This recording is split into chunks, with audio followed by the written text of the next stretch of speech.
Assalamualaikum warahmatullahi wabarakatuh. Alhamdulillahirobbilalamin.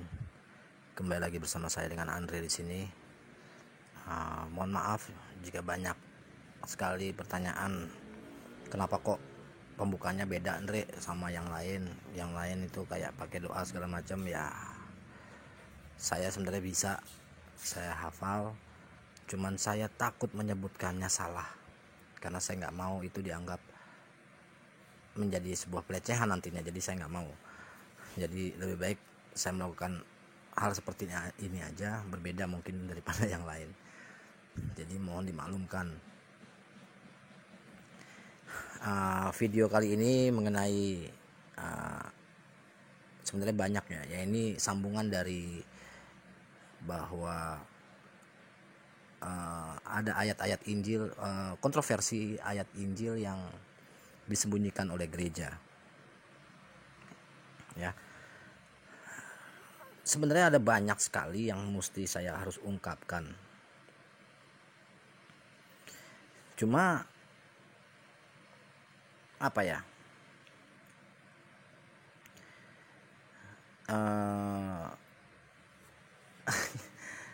Banyak sekali juga orang-orang mengatakan kenapa sih Andre ngurusin Alkitab.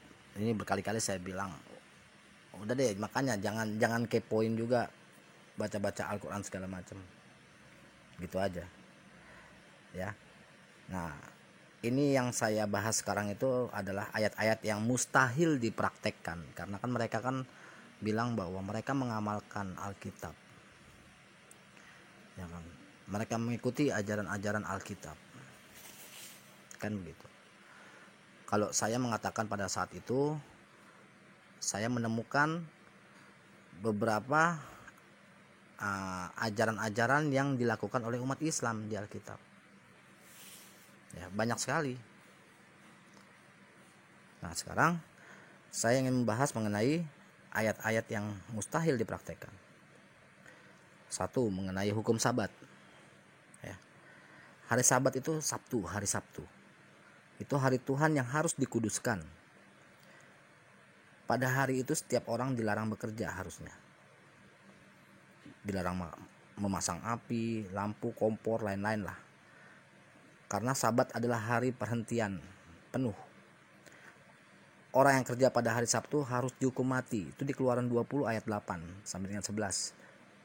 31 ayat 15 ya, di Keluaran 35 ayat 2 sampai dengan 3. Ya, ini hal mustahil yang dipraktikkan di zaman sekarang ini. Siapa yang sanggup mengamalkannya? Siapa yang mau dibunuh apabila melanggar hukum Sabat? Jadi ini udah mematahkan. Pasti kan mereka kan beranggapan enggak, hari Sabat tuh bla bla bla bla bla segala macam, begini. Nah, kita nggak tahu lah. Yang kedua, bunuh orang kafir dan musyrik di Ulangan 13 ayat 6 sampai dengan 9. Ayat ini memerintahkan kewajiban membunuh orang yang mengajak menyembah Tuhan selain Allah. Ayat ini nggak bisa diterapkan. Buktinya Yahudi dan Kristen tidak pernah membunuh umat Hindu, Buddha, Konghucu, dan lain-lain. Ya, jadi nggak nggak dilakukan gitu loh. Lalu dilarang memakai pakaian yang dibuat daripada dua jenis bahan di Imamat 19 ayat 19. Bila ayat ini diamalkan, maka manusia akan kembali kepada zaman primitif, ketinggalan zaman, ketinggalan gaya, dan tidak modernis. Waktu itu saya pernah berdebat mengenai hal ini, katanya itu adalah tradisi. Pokoknya itu tradisi pada zaman dulu. Kalau tradisi kenapa harus dicantumkan di Bible itu sendiri dan kita amalkan? Kalau tradisi harusnya dilepaskan di Bible itu, jangan dimasukkan. Kan begitu. Ya. Cungkil mata yang menyesatkan orang untuk berbuat dosa di Matius 5 ayat 29. Secara ini nggak masuk akal lah. Nggak mungkin dipakai ini bila dipakai mungkin banyak orang Kristen yang menjadi buta. potong kaki dan tangan orang yang menyesatkan ke arah dosa. Matius 18 ayat 8 sampai dengan 9. Ini juga nggak mungkin dipakai. Bila diterapkan, maka banyak orang Kristen yang menjadi pincang dan buntung. Ya kan? Kan katanya mengamalkan. Dilarang melawan penjahat di Matius 5 ayat 39 sampai dengan 44. Mustahil dipraktekin di masyarakat manapun kalau ajaran ini diterapkan. Maka menghancurkan tatanan sosial dan keamanan masyarakat. Apa jadinya di masyarakat apabila suatu kejahatan tidak dilawan? Nggak melawan kejahatan berarti mendukung kejahatan. Bila kejahatan tidak dilawan berarti mendukung kejahatan. Bila kejahatan tidak dilawan, maka kriminalitas akan meningkat dan subur berkembang. Kan nggak mungkin bisa diamalkan. Ya, kasihilah musuhmu. Nah, ini yang sebenarnya praktek simple sebenarnya ini, kasihilah musuhmu. Lukas 6 ayat 27 sampai 29. Tapi ayat ini sangat menguntungkan bagi penjajah atau bagi penjahat atau bagi orang-orang yang menjadi musuhmu. Ya kan? Memaafkan iya gitu, tapi bukan berarti harus mengasihi. Kan begitu. Dilarang membawa perbekalan, dilarang membawa 2 helai baju, dan dilarang membawa kasur dalam perjalanan. Di Matius 10 ayat 9 sampai dengan 10. Ya, umat sebelah juga sendiri nggak ada yang bisa ngamalin ayat ini. Jadi kesimpulan dari ayat-ayat itu sendiri bahwa mereka mengklaim jika mereka mengamalkan Alkitab. Ya, kalau mengamalkan Alkitab itu harusnya ditaati apa yang ada di Alkitab.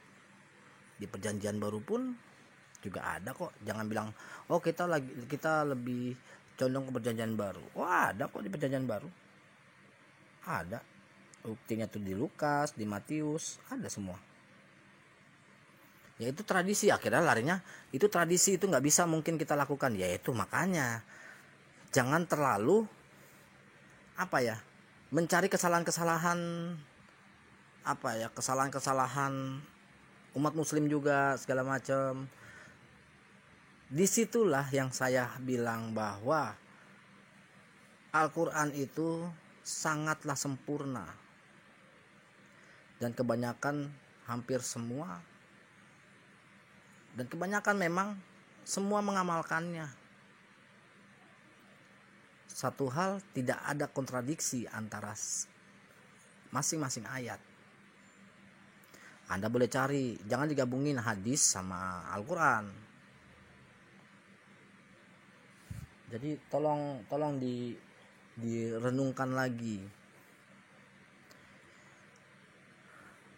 Kali ini saya mungkin akan bikin berapa part ya, jadi biar seru. Biar seru.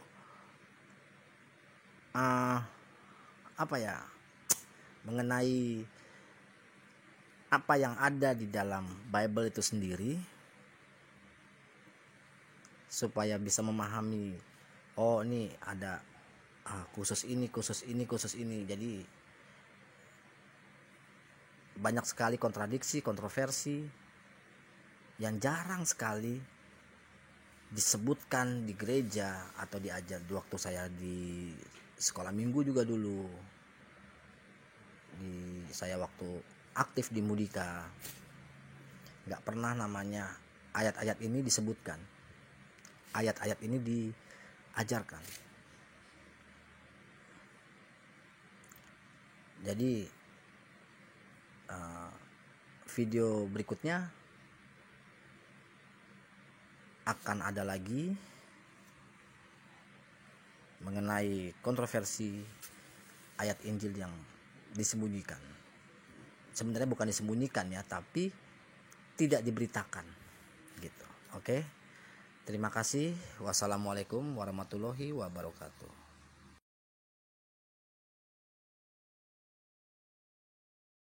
Hey Christian TikTok, I'm a Muslim and I love Jesus. And you want to know why?